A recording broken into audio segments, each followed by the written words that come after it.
رہنما عمر ڈار لاہور سے گرفتار کر لیے گئے۔ عمر ڈار کو ایک ریسٹورنٹ سے حراست میں لیا گیا۔ عمر ڈار کی والدہ نے الزام لگایا کہ میرے بیٹے کو اغوا کر لیا گیا ہے۔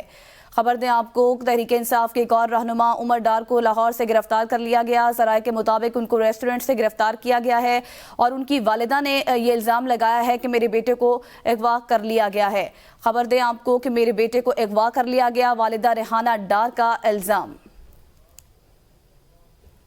ابھی مجھے پتا چلا ہے کہ میرا بڑا بیٹا عمر ڈار اغوا ہو گیا ہے اور اسے اٹھا کر لے گیا۔ میں بہت پریشان ہوں، میں ایک ماں ہوں۔ میں آج ہو کر بیوہ عورت آپ سے اپیل کرتی ہوں کہ آپ نوٹس لیں اور میرے بیٹے کو عدالت میں بلایا جائے، جو اس کے مقدمات ہیں ان کا وہ سامنا کریں۔ یہ سب کچھ میرے ساتھ اس لیے ہو رہا ہے کہ مجھے الیکشن سے روکا جا رہا ہے، مجھے پیپر جمع نہیں کرانے دیتے اور اسی لیے ان لوگوں نے مجھے زوکوپ کیا، میرے گھر کے آگے ساری پولیس پھینک دی۔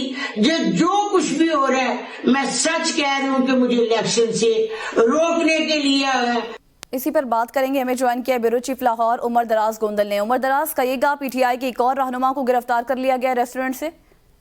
جی، عمر ڈار جو ہیں ان کو رات کو لاہور کے ایم ایم عالم روڈ پہ واقع ایک ریسٹورنٹ سے گرفتار کیا، حراست میں لیا گیا ہے، لیکن ابھی تک پولیس کی جانب سے، چاہے وہ لاہور پولیس ہو یا ان کے جو علاقے کی سیالکوٹ پولیس ہے، ان کی جانب سے اس کے متعلق کوئی آفیشیل کامنٹ نہیں آیا، نہ یہ بتایا گیا ہے کہ ان کو حراست میں لیا گیا ہے یا گرفتار کیا گیا ہے۔ ہاں، جس دن ان کے گھر کے اوپر چھاپا پڑا تھا اس دن ڈی پی او سیالکوٹ نے یہ ضرور بتایا تھا کہ وہ پولیس کو مطلوب ہیں، وہ اشتہاری ہیں، تو ان کی گرفتاری کے لیے چھاپا مارا گیا، لیکن ان کی والدہ نے اس گرفتاری کی تصدیق کی ہے اور انہوں نے اس کے لیے جو لفظ ہے وہ اغوا کا استعمال کیا ہے اور انہوں نے یہ مطالبہ کیا ہے کہ ان کو کسی عدالت کے اندر پیش کیا جائے۔ ساتھ ہی انہوں نے کہا ان کو الیکشن سے روکنے کی ایک کوشش ہے، لیکن یہ رات کی اس حوالے سے ڈیولپمنٹ ہے کہ ان کو لاہور سے حراست میں لے لیا گیا ہے۔ صحیح، بہت شکریہ عمر دراز گوندل۔